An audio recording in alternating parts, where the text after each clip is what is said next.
Welcome back to the French Rugby Podcast with me, Tim Groves, and ex-Scotland international and adopted Frenchman, Johnny BT. 3 of the European finalists are from the top 14 once again this season after another great weekend for the French sides, unless you're Toulouse, of course. And we'll be joined by an Englishman turning out for one of those victorious French clubs shortly to catch up on how everything's going for him. But we should also chat about the games a bit first. And you were all over them, Johnny. BT Saturday, Channel 4 Sunday. Slotting myself out, mate, everywhere. Yeah. No, I had a great weekend. Good weekend of rugby, bit of travel as well, like getting down to Lyon. And it was scorching, like it was 34, 35 degrees on the field. So I felt sorry for the players. Like when you're down pitch side as well, like it's a plastic pitch. There was no wind, so there was nowhere to hide. And like I was doing a bit of stuff with TV and like went completely through my shirt, my trousers, my socks, everything was absolutely rinsed. So the boys on the field, you forget what it's like in that type of heat and you forget when you're tired, just how painful it is. And you could see the pain they were going through. So it was great to be in Lyon, witnessed a bit of history as well, their first final in a very, very long time. And then straight back up to Lens on the Sunday with the Channel 4 team. So with Brian Habana, Jamie Heaslip, Ed Jackson, Ollie Waterman. So no, really good. Not just with them on the Sunday, with Dan Carter as well. Did he remember you? No, didn't have a clue, mate. Unless he was running over me playing for Racing, I'd have been at Montpellier and Cast. No, good to see them all. Again, Habana and Carter over. I think they're doing work with MasterCard and ambassadorial stuff. But I think they were just chuffed to be out, to be honest, and to be back in Europe and to be enjoying a bit of rugby and catching up with mates. So, no, good to see everybody. And yeah, there was again decent bits to the rugby, but I think everyone more enjoyed the weather, the fact that everyone was out, you could have a quiet beer, catch up with friends, the social aspect, because the rugby wasn't exactly spectacular, but good to catch up with friendly faces nonetheless. I was going to say, people have been less than complimentary about that Have they? French. Have they? Give us some insight. You were there. So it has been the way occasionally recently when 2 French teams have met in the Champions Cup. Is there something about it specifically? I think everybody know, and it's well known over in France, that the top 14 final is never a glamorous affair. It is roll your sleeves up, go hard. It seems almost the sort of pragmatic part of the game, and the thought process goes out the window. It's not about the rugby, it's just a bloodbath, essentially. And that's what the game on the Sunday was at the weekend. Racing against La Rochelle, it didn't look like there was too much game plan. It was just a case of who wants it more. And I think when you get 2 big French sides in knockout rugby, that's quite often the product you get. And so, yeah, it has been criticised. It wasn't the best spectacle. But being pitch side, like some of the early physical stuff was almost horrible. It was that big. Like watching Antonio run into Bernie Leroux, French teammates smashing into each other 100 miles an hour. And then there were some nice bits, some interplay, some trying to change the point of contact, some nuance. But again, it sort of descended into a bit of a mess. But some of those early collisions before fatigue set in, and again, once fatigue does set in, it turns into helter-skelter. Once there's a turnover, you go the length of the pitch. So it was a bit of a mess. It was madness. But it was cool to be there nonetheless, like with all the fans, all the spectators, to be pitch side just to witness it was great fun. So I can understand the criticism, and that's probably why it just becomes a bloodbath, an absolute who wants it more, who doesn't want to take a backward step, and game plans go out the window. And you mentioned madness. Some people have pointed to the fact there was an English referee, Matthew Carley, who didn't speak necessarily perfect French, if that's fair. Some other English referees maybe speak better French, Luke Pearce, Wayne Barnes, who have been announced as the referees for the finals. Yeah. What do you make of both the language thing and Matthew Carley's performance in general? I thought, do you know what, given the quality of rugby and the product that he had, like it was a mess. I'm not going to lie. So it's not easy for him, and especially in your second language.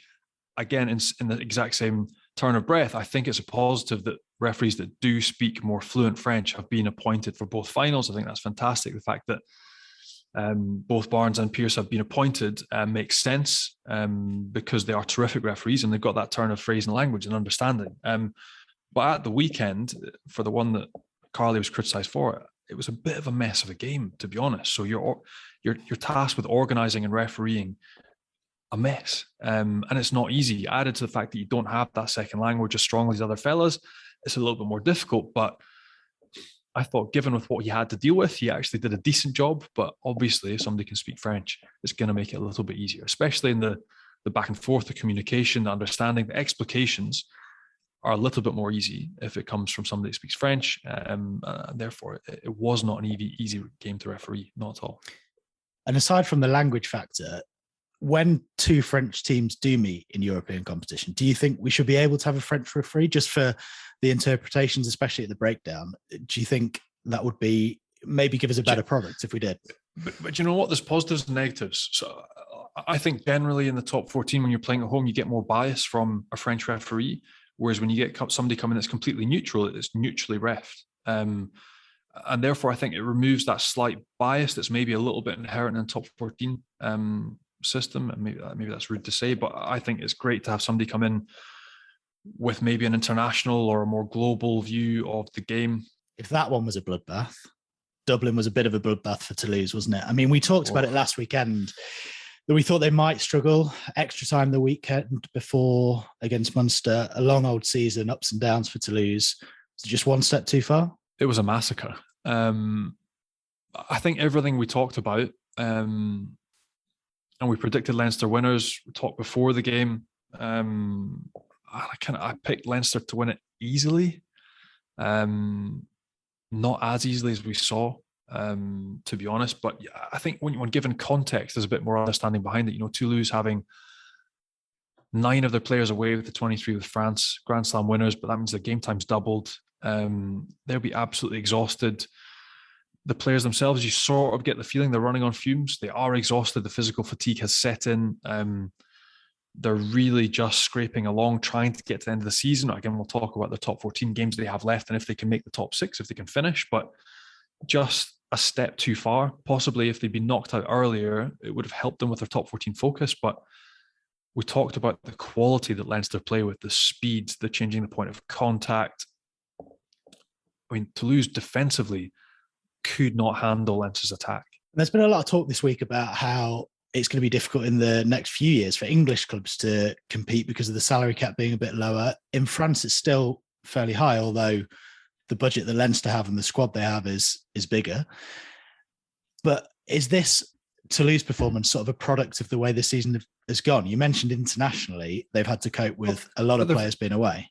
They're victim of their own success, right? So like last year, finishing double winners, which means you're playing later than everybody else. You've got less for pre-season. Your prep is cut short. Then when international rugby kicks in, all of your best players are taken away and they're hammered. So, but that is where they are. They've got all the best players. They make up the mainstay of the French national side.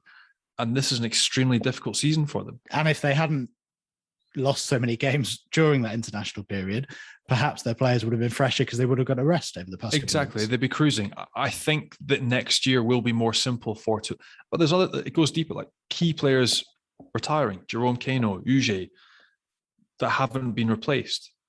You know, Colby leaving, people that, you know, an emphasis has been placed on youth. So it's going to be more difficult. It's going to be trickier, but they're building something. Everybody's moving towards youth in the top 14, which is fantastic. I think this summer will be very telling for them as well in terms of A, recruitment, who comes in, if they add much at all, and B, the real fact that a lot of the players will get the first real rest in a very long time. I hope for them as a club that the tour that France go on is a development tour to Japan, that they don't take out Antoine Dupont and all the big dogs again. And I think that the Toulouse players really need a rest, but they're victims of their own success. Right. We'll come on to the Challenge Cup semi-finals shortly, but I've got a feeling one of them might feature in our meter moment of the week. So what have you got for us, Johnny? Why, Tim? Is that just because the Champions Cup wasn't particularly great, or? Maybe. Yeah, Maybe. In a nutshell. So for me, easily the best moment of the week came from Challenge Cup rugby. And so the meter moment of the week this weekend comes from one of those semis, and mine in Lyon. Although the game in Toulon was fantastic, it was great to see them turning over Saracens and making another final. A very experienced Sarri side as well. But mine came from youthmate, from youngsters in Lyon, still keen to chuck the ball around in what I felt was 35, possibly 45-degree heat. It was absolutely You humid. were feeling it? I was feeling it, mate. The Scotsman was in the shade, don't you worry. But Berdo, young 10 again, keeping Lima Sopoaga out of the side. And easily, you could be slowing the game down. You could be trying to hide. You're trying to get to a water break. But I think around 45, 50 minutes, the ball goes out and he chucks it back in quickly, which I was thinking, this is ridiculous. His forwards are going to hate him. But for what followed next, they will be delighted. Chucks the ball in, speed of the ball back in, injects a bit of something into the game, which was ridiculous. Chucks the ball into Charlie Natai, big step and offend. A couple of those later, Julian Marchand links back with Berdo, who started it all 60 metres earlier, and he goes under the sticks untouched. And I just thought, guts, daring, and a little bit of something different when you could have easily caved and tried to take your time, take a knee, or go to line out. And that's why this weekend's Meter Moment of the Week comes from Lyon and Leo Berdo. That was Johnny's Meter Moment of the Week. And Meter is the world's #1 wireless meat thermometer, recently making over 11 million cooks better with their game-changing app and completely wireless Bluetooth meat probe. You can use it on a barbecue, in the oven, or in a pan. And you can get your hands on one at meter.com. Plus, you can now get 20% off any full price item. All you have to do is enter the code FrenchPod20 at checkout. That's FrenchPod20, and you'll get 20% off any full price item at meter.com. That leads us in nicely, Johnny. You mentioned it. Lyon, a first major final since 1933 after they beat Wasps. And we can get our guest on now and have a chat about it. One of Lyon's history makers at the weekend, second row, Joel Kpoku joins us. How you doing? Yeah, I'm not too bad, thank you. Thank you guys for having me on, and it's an absolute pleasure to be speaking to you guys. Thanks for coming on. And Johnny was just talking about it. He was pitch side at the weekend, sweltering in the heat. Yeah. How was it for you? Yeah, it was an incredible occasion, really. I mean, a packed out stadium with a load of loud, wearing Lyon fans. But onto the game side of things, I mean, obviously the first half didn't really go according to plan, where we kind of let Wasps into the game a bit, with that not being clinical and also a little bit of our discipline. But then second half we kind of turned it around. But with the heat being involved as well, didn't help. But no, very happy to obviously overcome the English Wasps. So yeah, no, I felt really good. It must have done. On a personal note, it must be amazing. And you've only had a few starts for the club, but 2 weekends ago, you are the man of the weekend in Rugby Rama. You're all over their website. This weekend, you're man of the match in a European semi-final against English opposition. So I'm assuming you're enjoying the club, and that must have been pretty special for you personally. Yeah, I mean, for me, yeah, it's been amazing. Like, the club has really integrated with me and made me feel as part of them for a long time. And I mean, for me, obviously, with that first game against La Rochelle back in December, getting injured in the 33rd minute, obviously, yeah, it set me back a long way. But finally back now, and thanks to the medical staff actually helping me and getting me back out there as early as they could. But I mean, yeah, all I'm doing is just trying to do what I can for the club, really, and just playing some rugby, which is obviously what I lacked previously, and just trying to basically get my name back out there, really, because I do think that I kind of did go a bit quiet. So it's nice to finally be playing rugby and get noticed, really. So Johnny mentioned only a few starts, so it's weird asking you about the history element for Lyon when you've only been there a few months. But do you get a sense of it? Because a first major final since 1933, the club's not really done anything on the European scene before.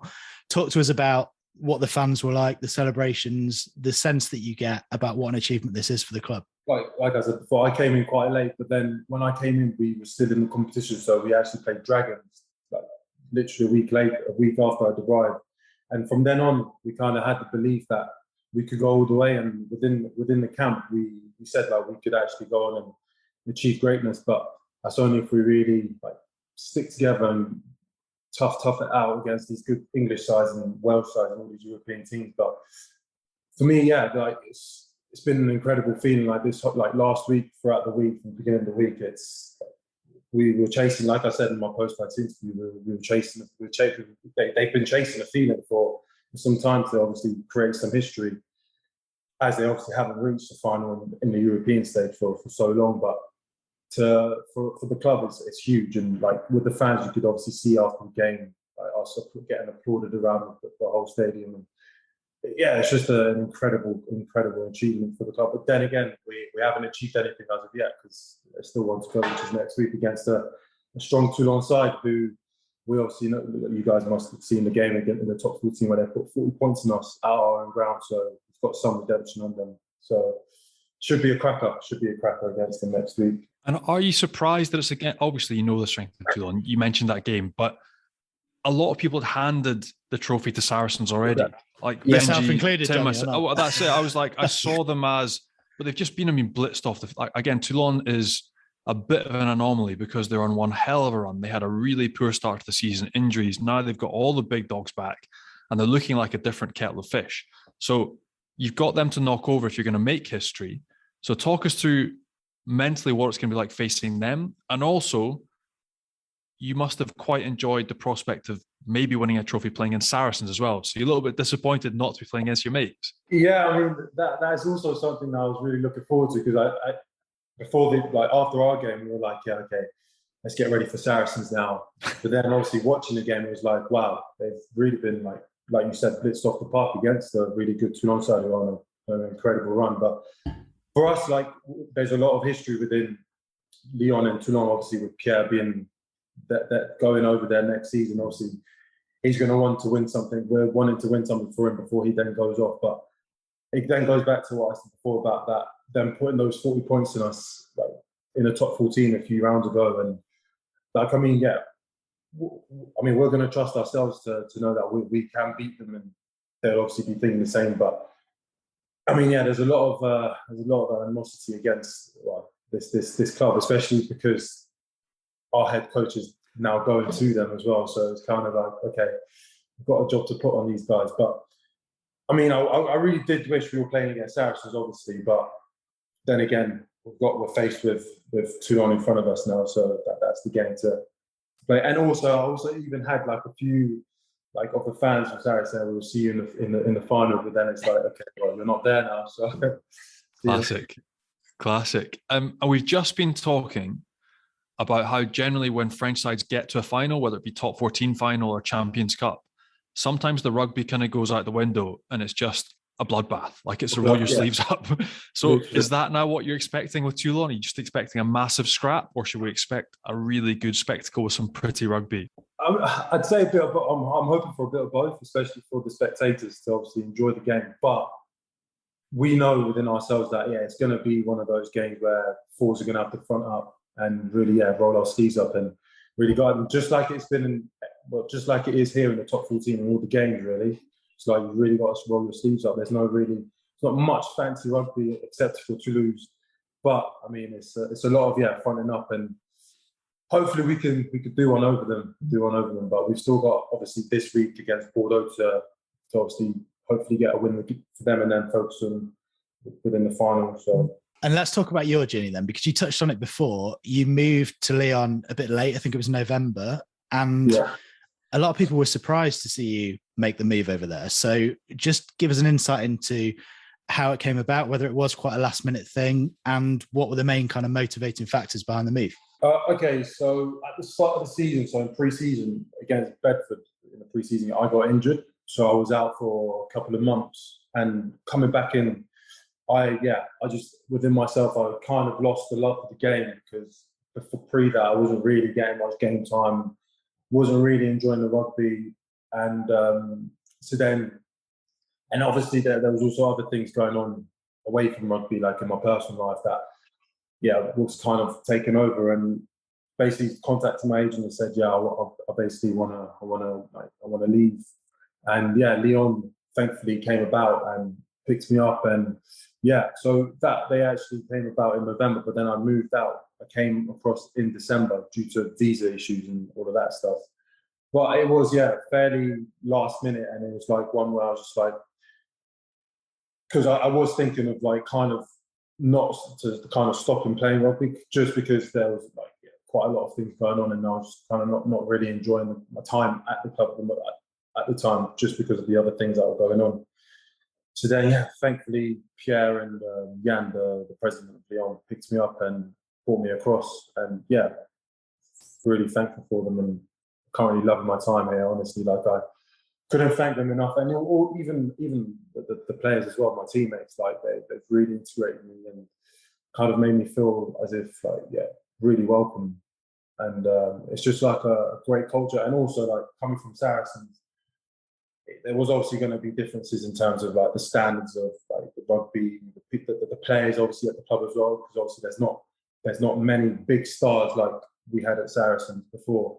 So everyone's kind of like the same level in terms of like there's no hierarchy, there's no big dogs at the club, and everyone sees you as one of them. And that's what I really liked about this club, is that no one really isn't better than anyone else. It's like we're all trying to reach the same goal kind of thing. And so reading between the lines, what you just said there is that Roman Taufifuna, Matthew Bastro are really good blokes, and Owen Farrell and Itosia Bellens. That's what you're saying. No, I'm not. No, completely. Sorry, not along any of those lines. But I'm just saying that in terms of what I've seen for myself, in terms of like, because these players like the Marrows, the Maccos, the Billies, that they're big dogs. They've got countless caps for England, the British and Irish Lions. And as a young player, looking at those players, you're like, wow, these guys have made it, if you know what I mean. But then me coming to Lyon, it's like, yeah, you've got players that are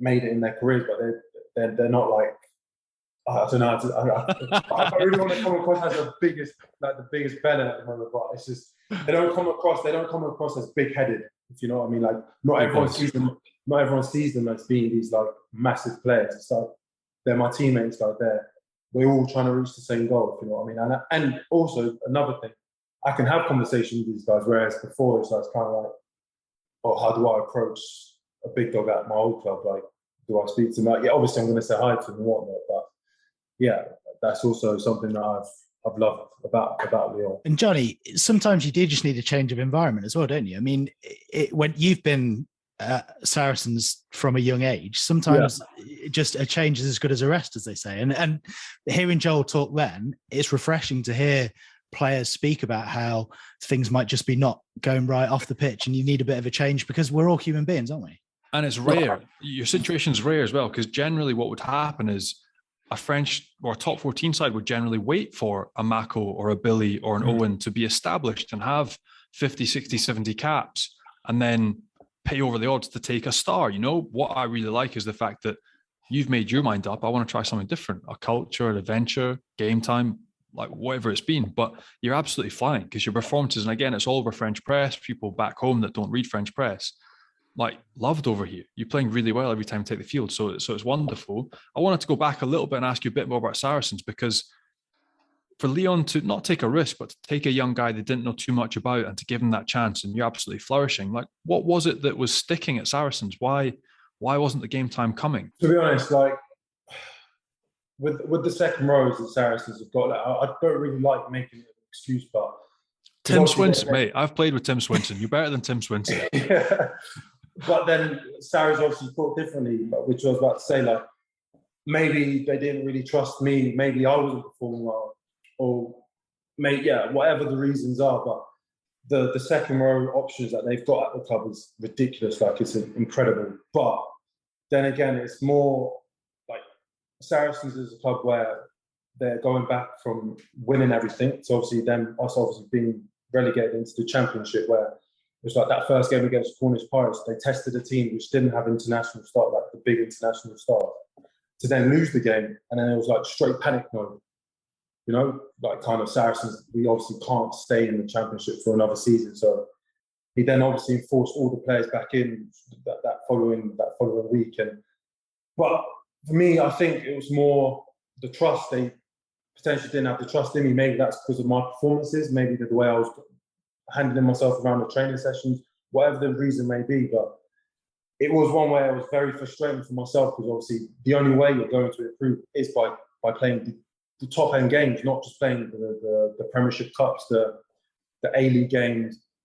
But then again, like, I was patient, because I had re-signed. So before I re-signed the Saracens, I was actually supposed to be leaving to go to Northampton. I'm not sure if you guys are aware of that.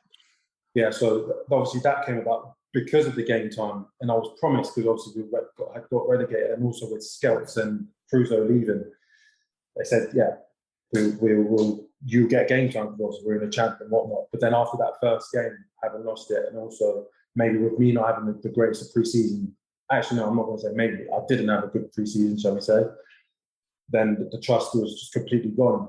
But then for me, it was just kind of like, how can I gain that trust back? How can you guys trust me again without actually allowing me to prove myself again? You know what I mean?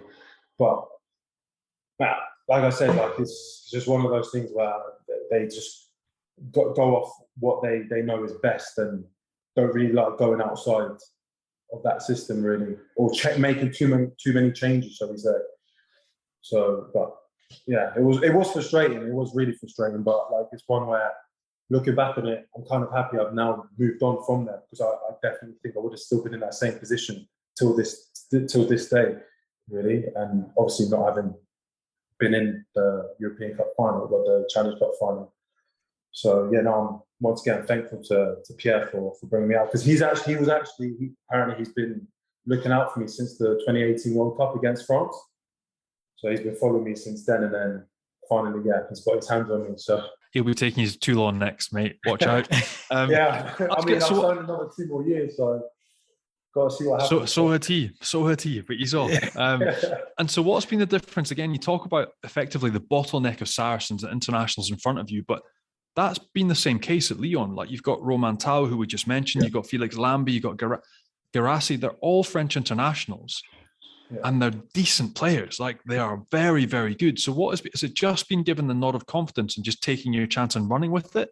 The fact as well that you're obviously non-GIF, but the effect that you're having on the squad is such that you're playing ahead of GIF players that are French internationals, which is huge. So what has been the difference? Has it just clicked with Pierre?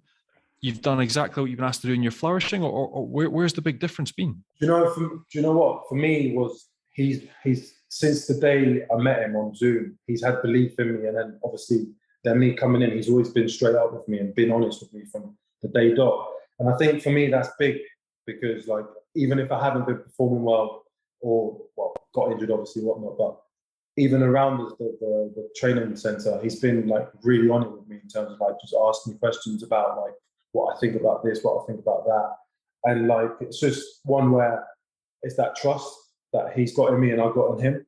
And I think that's maybe what I lacked in my previous club, that I didn't potentially have that relationship or that trust within me and my head coach, my post head coach. And yeah, I mean, he's been incredible, and like me playing ahead of these players, luckily I've been performing well, because obviously if I hadn't been, then he wouldn't have selected me. But it's just one way I've just got to keep it consistent and keep my feet grounded and keep it just keep going really, and not get ahead of myself too much, because these players are obviously very good players, like you mentioned, and they would be coming for me, shall we say, because obviously they can now see that I'm performing well and whatnot. So it's just about like I said, I think it's the trust between me and Pierre, and the relationship that we've got. Like maybe that's why it's clicked for me. It's worked out perfectly, because Lyon needed someone in November, and you obviously went to your agent and said what's out there. It'd be really good to find a new environment. But when you were having that chat with your agent, were there other offers in England? Were there other offers maybe in Super Rugby or in Japan, or what was the conversation like? Apparently there was talks with, he said that Bath were interested, but obviously at the time, Bath weren't doing too great. So then that was kind of one where I was like, no, because before the Lyon as well, that he actually mentioned Bath, sorry. And I said, I don't really want to, because I'm a type of person, I don't really like stepping out of my comfort zone. And me moving to France was completely out of my comfort zone, like especially moving out alone, like doing everything alone, basically, like living alone at the moment as well. And I was just kind of like, is there any clubs in the UK, for example, that are like keen to bring me on board? He said Bath, and I was like, nah, I'm not really wanting to.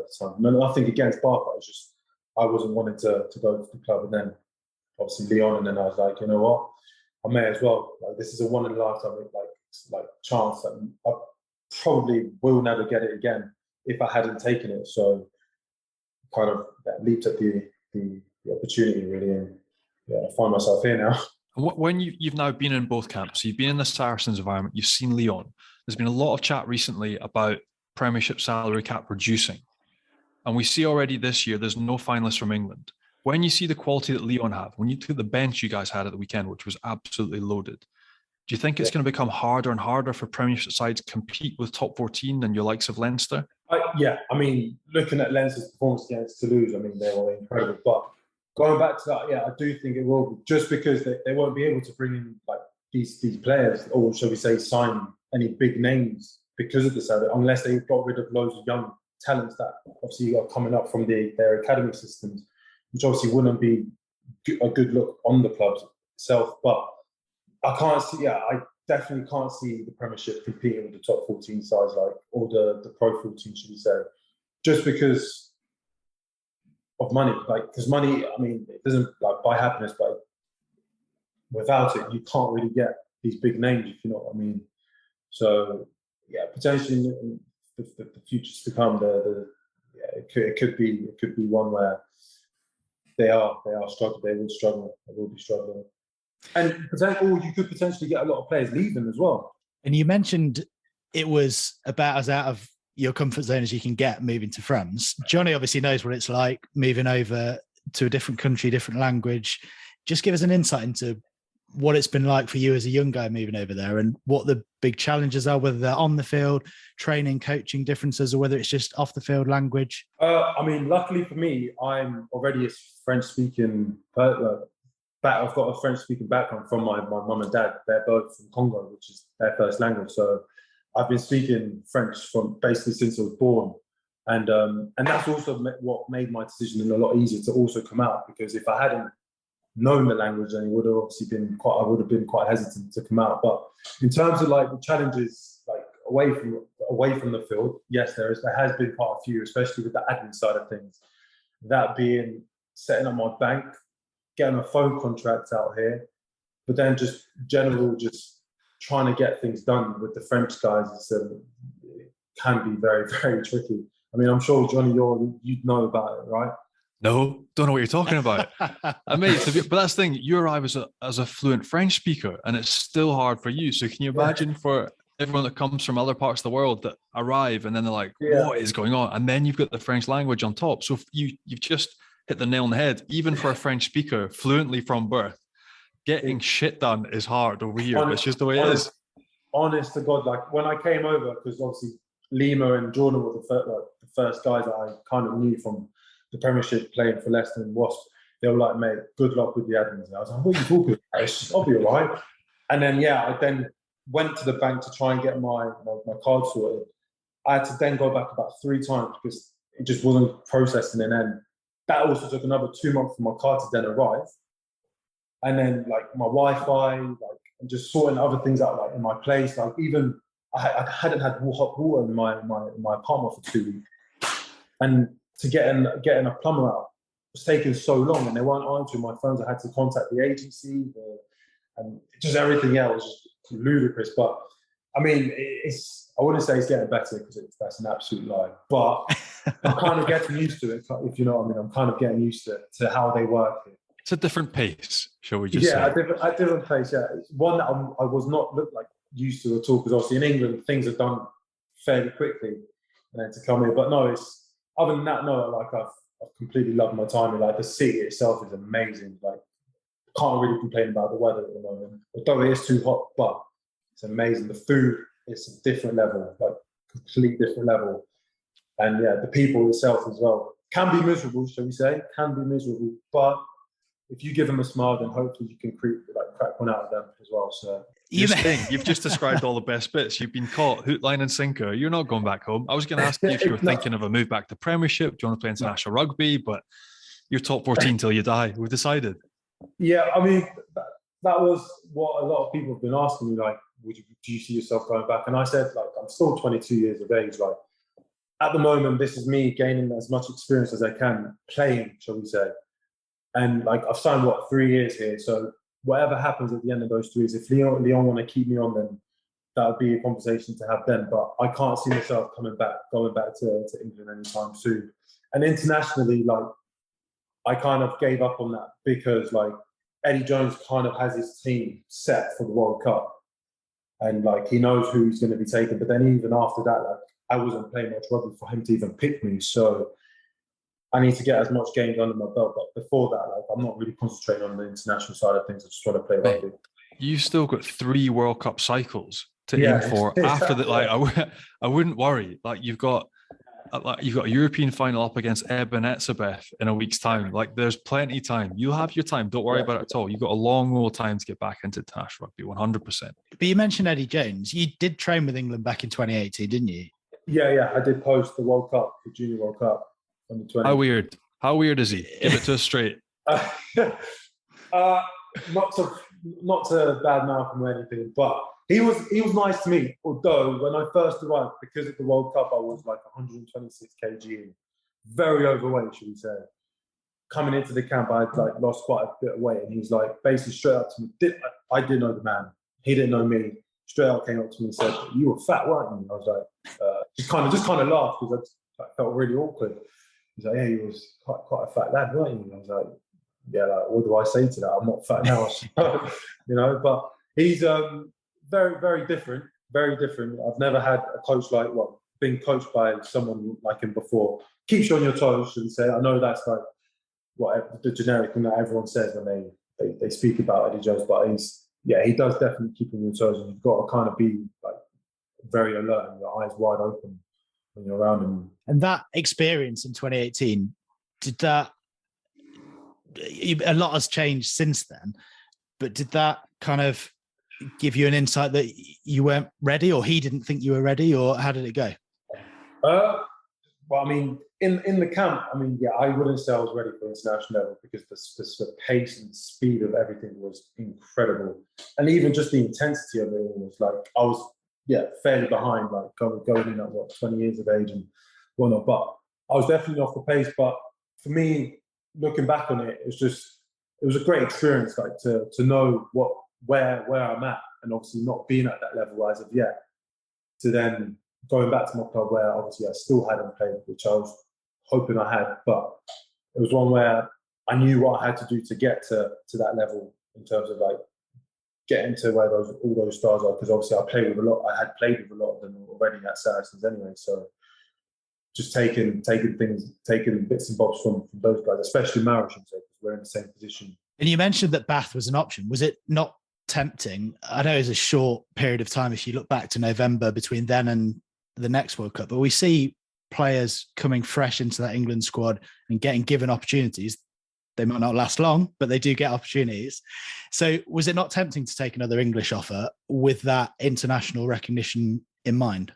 No, not at the time, because like I mentioned before, like I just wanted to get out of the country, like because of everything that was going on. I just kind of wanted to get away from everything. And it didn't really tickle me really to stay in the UK, especially in the Premiership, where I know I would have played against Saracens at some point again, or even seen them again, if you know what I mean.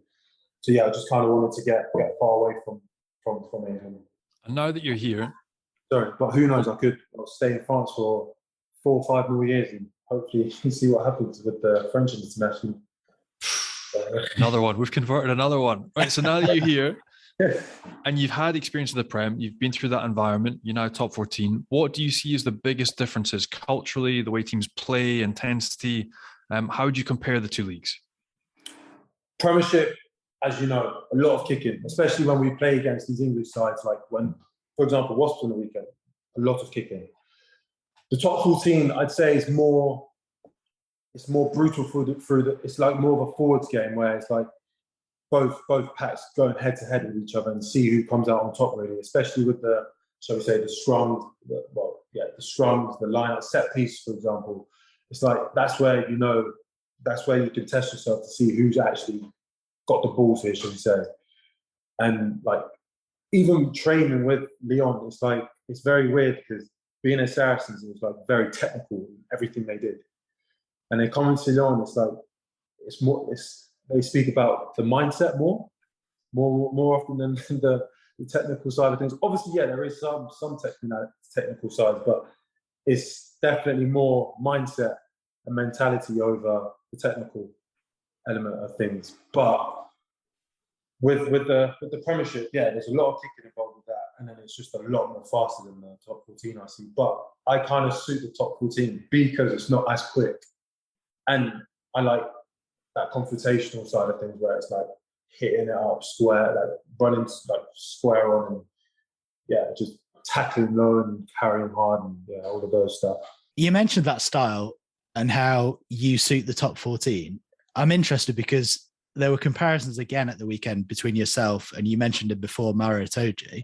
I don't know whether that's because obviously you're the same position, you come through at Saracens, England under 20, et cetera.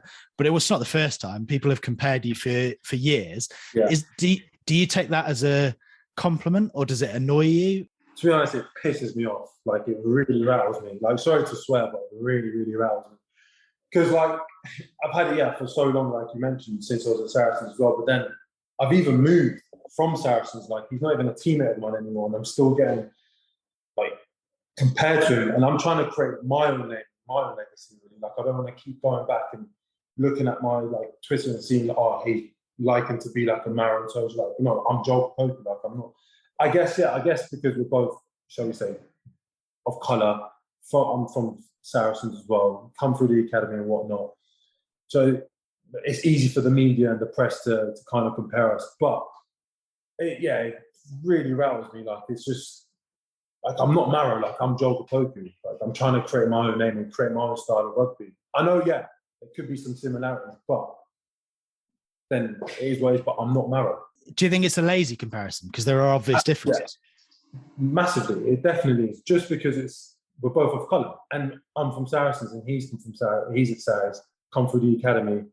And and we're both tall. Second rows as well, like you mentioned. And it's rattling. It just rattles me all the time. Like, really, really rattles me.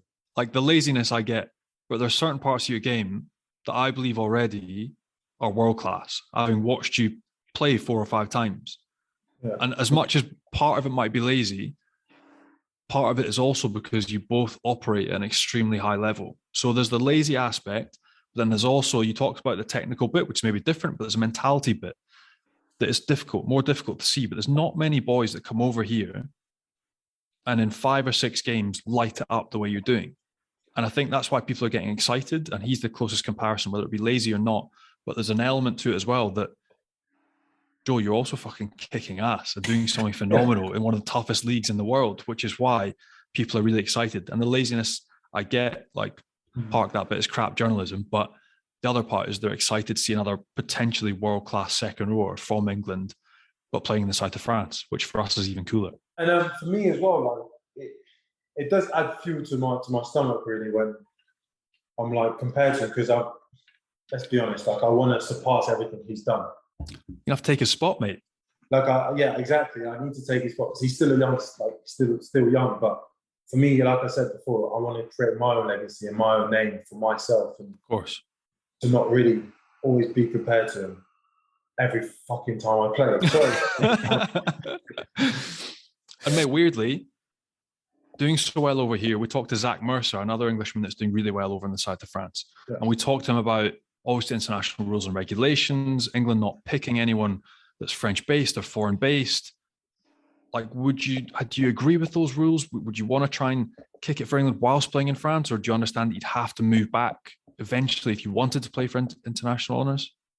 I do understand the ruling behind it, just because obviously they want to keep all their best players within that league, to obviously for the spectators. And to caveat my question, surely there has to be a further understanding with a lower salary cap. More players are going to have to move, like you, like Zach. Exactly that. And, like, it's going to get to a point where a lot of the, shall we say, the big names are going to want to leave, like the Premiership, to go and sign for, like, these clubs in Europe. But I think I kind of agree with the ruling in terms of, like, not allowing overseas players to play for England.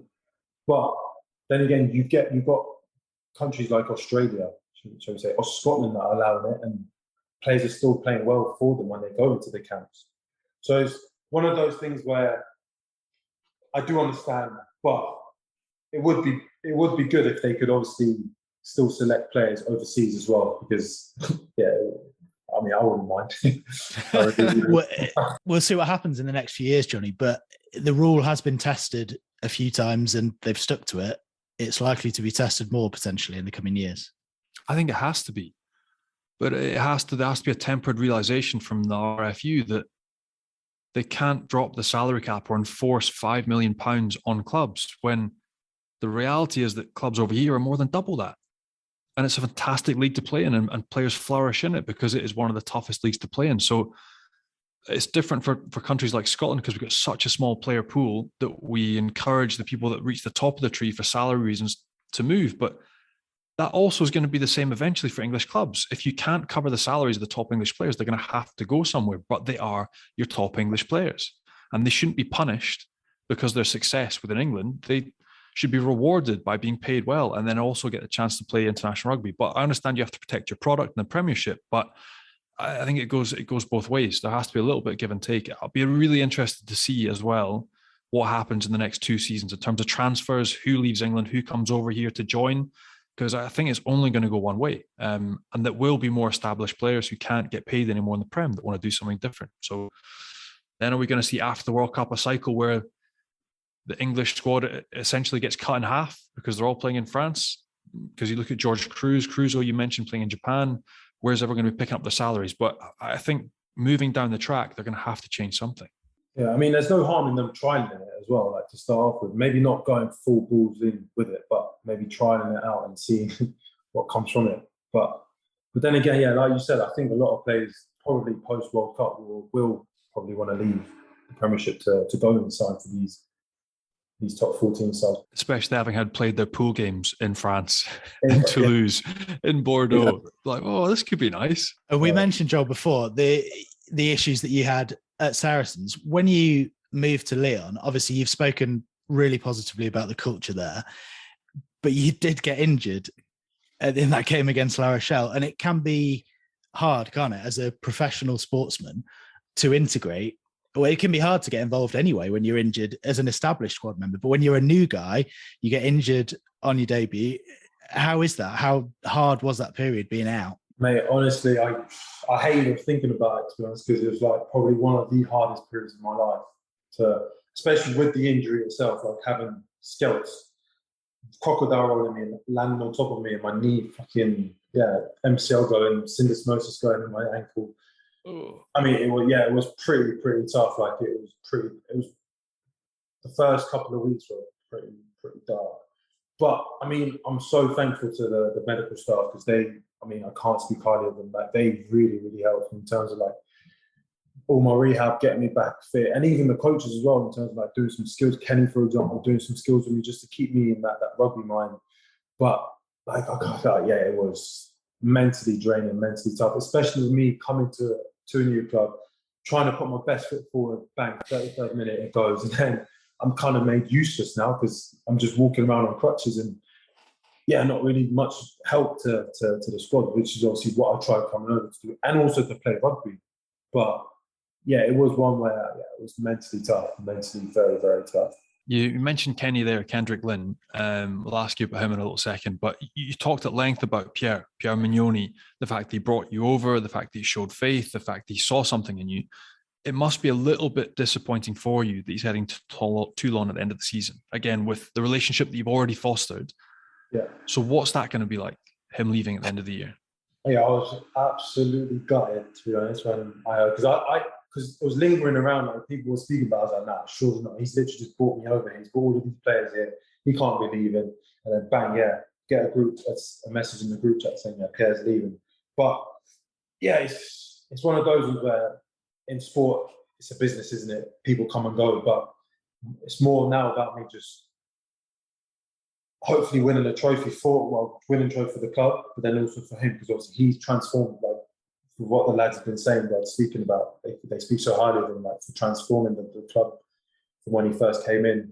And I mean, I'm not sure what the new coach is like, but I mean, hopefully he likes what he's seeing with me, and hopefully he doesn't change too much, and I could just play more rugby and just train hard week in, week out. So it's going to be weird. I don't think so. Xavier Garbajosa coming in, he's already done this type of job where he got parachuted in at Montpellier, and it really didn't go well at all. But I think effectively what's going to happen at Lyon is he's going to become a director of rugby, so more off-field, and it'll be Kendrick Lynn who steps up to become head coach. So for everyone that doesn't know Kenny's a bit of a legend, really good man.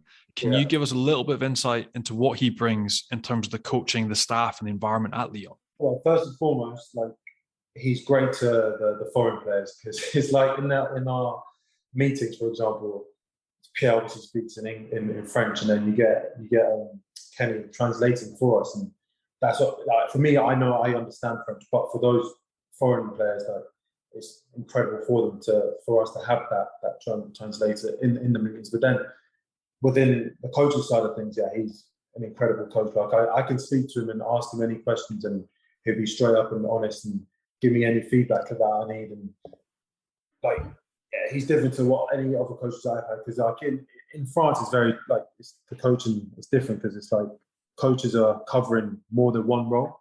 You know how like in England, it's like you have a scrum coach, a backs coach, a skills coach, defense coach, and all that, so on. But like in Lyon, it's like Kenny's kind of our like defense coach / attacks and backs coach.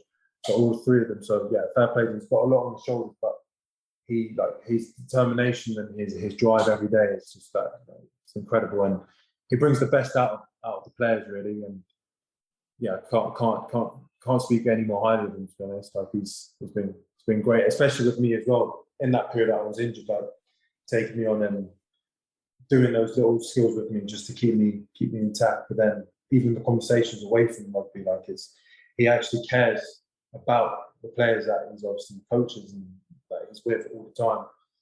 Yeah, I've had countless conversations with Kenny, and there's some really in-depth ones as well, which is, yeah, it's been good. And a quick word on the end of the top 14 season, because we've spoken about Europe. It's amazing to be in a first major final since 1933. But we speak about this top 14 playoff race, Johnny and I, every week. I mean, who can call it? Like, 2 games left. Yours couldn't be much tougher. Bordeaux away and La Rochelle at home. But you're right in the mix, aren't you? I mean, all our attention, because I know Pierre, our head coach, spoke about it yesterday. He was saying that it's going to be a load of stuff about us reaching the final and whatnot. Like, everyone's going to probably forget about us having a top 14 game and us actually going in for qualifications for the top 6. But it's one where these last 2 games, everything counts up. We've got to take it week by week and not really think about too long that following week. But one thing what I love about this league is that any team could beat anyone.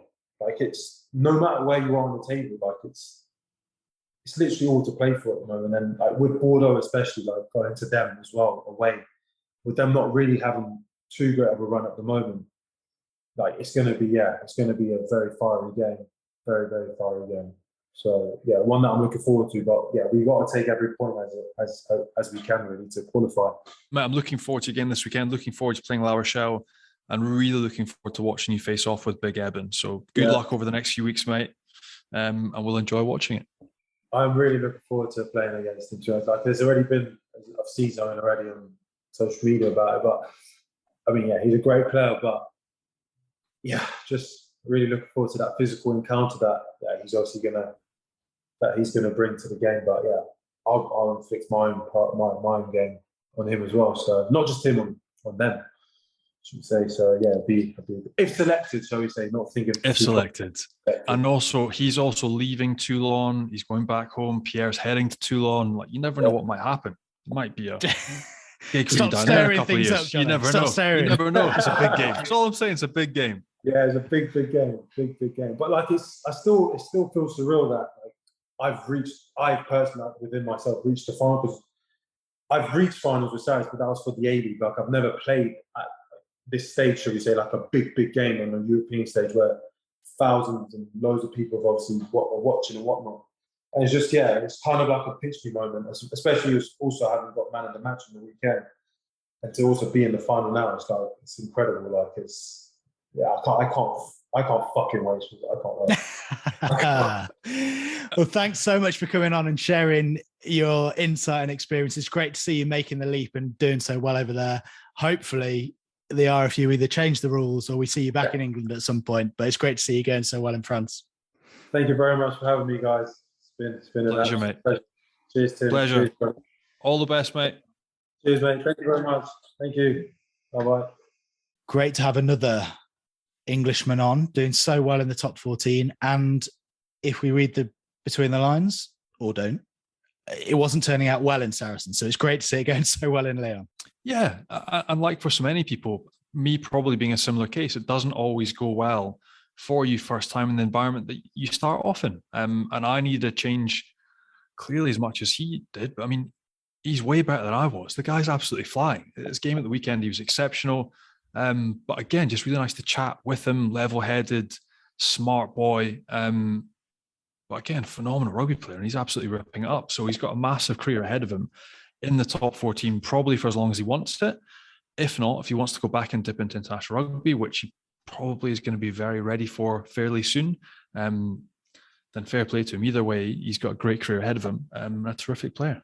And great honesty as well. You mentioned the traits he will have learned from being at Saracens, but he clearly wants to forge his own path, and he doesn't want to be compared to other England internationals, other Saracens second rows. Fair play. No, really candid. I loved it. I normally get sort of media trained crap answers, but the fact that he's just honest, he wants to carve out his own name. He's his own man. He's his own rugby player. He's over here making his own history, and fair play to him. He absolutely is. And that's it. If he keeps consistently knocking out those performances, like the comparisons will be very different because he'll be playing alongside her instead of Maratoji in the England setup. He is that good, this boy. So no, fair play to him. He was outstanding. Right, before we chat a bit more about the top 14 and some of the transfer gossip maybe in France, summer is coming, isn't it, Johnny? And we've got the listeners sorted with some beers. We do, mate. Days Brewing, and I need them here desperately. I've put in an order. It's 35 degrees. I'm dying. Everyone that's playing rugby is dying. You need something to quench your thirst. And these beers are amazing, and I absolutely love them. Tried them a fair bit back in the UK. Haven't ordered them yet in France, but looking forward to getting my first shipment because they are quality. Yeah, we're sending a few to Joel in Lyon in the 35-degree heat. And Days is a new breed of alcohol-free beer created for those who want to do more. Proudly brewed in Johnny's native Scotland using locally sourced ingredients, their beers are 0.0% ABV and low calorie. And they're now a B Corp certified company committing 2% of all sales to charities that empower fresh thinking towards mental health. Brewed for good times, good days, and good tomorrows, you can enjoy all the great moments associated with a cold beer, just without the side effects. And with over 700 five-star reviews, it tastes great too. So just head to daysbrewing.com and use the code RugbyPass15 to get 15% off a case. Right, Johnny, we spoke about it last week. Carl Tunukuafe, confirmed now to Montpellier. Outstanding. And I think he'll be missed in Super Rugby and by the All Blacks, but really good addition from Montpellier. Liam Coltman also to Lyon and Richard Barrington to Agen. So the transfer sort of, what do you call it? Treadmill? Not a treadmill. The knock-on effect, the domino effect, mate. That's what it is. You always hear, like my agent would always say, Johnny, don't worry. Like all like the first class back rowers are picked up. The domino effect kicks in, and then somewhere down the line, somebody will pick you up. That was how he explained it back in the day. The domino effect, and that's it, has started. And now you're going to see some serious movement. It'll be interesting. We touched on it again with Joel, but I think there'll be some Premiership boys moving over at some point. There's already a few rumours that have come from mates. I'm not going to say them on here, that might be coming over. But it's exciting. Squad starting to take shape for next season, but a lot of rugby still to be played. And that all kicks off again this weekend. But some big names in the pipeline to be coming over in the next 2 months. Montpellier Racing and Bordeaux Lyon are the two big games this weekend in terms of the playoff race and the teams playing against one another. So how do you see those games going? Because you've got Lyon on a high, obviously. And on the flip side, in the other one of those two games, you've got Racing coming off a low. Yeah, but weirdly, Montpellier aren't looking good. Again, Montpellier, after getting thrashed by La Rochelle 2 weekends ago, Montpellier have lost some key personnel. Like Mohamed Wass is out, Cobus Reinach, Valemsi. It's not the same side, and it doesn't look as dense physically. So Racing could go there and win. Again, at this stage, every side is going to put out their first strength 23. Racing now have got nothing to lose. So you go to Montpellier looking for something. I'm going to tip Racing just to edge it, just because Montpellier bullied everyone, looked so strong, and now looking a little bit shaky. And Bordeaux, Lyon, again, Lyon on a high, but with, 6-day recovery? Bordeaux haven't played for 2 weeks, but have looked very poor in their past 3 or 4 fixtures. So if Jalibert's back on form, Cameron Walkie is back, are they going to win at home? I think Bordeaux with the last home game of the season, Lyon exhausted with 2 big games still to go afterwards. I'm going to go Bordeaux to win this one at home. We will see. Thanks, Johnny. A big thanks to Joel Kpoku for joining us. And thanks to all you guys for listening as well. Make sure you hit subscribe, leave us a nice review if you can as well. Check us out on RugbyPass and on YouTube. And we'll be back with another episode next week. Au revoir, Johnny. Cheers, Tim.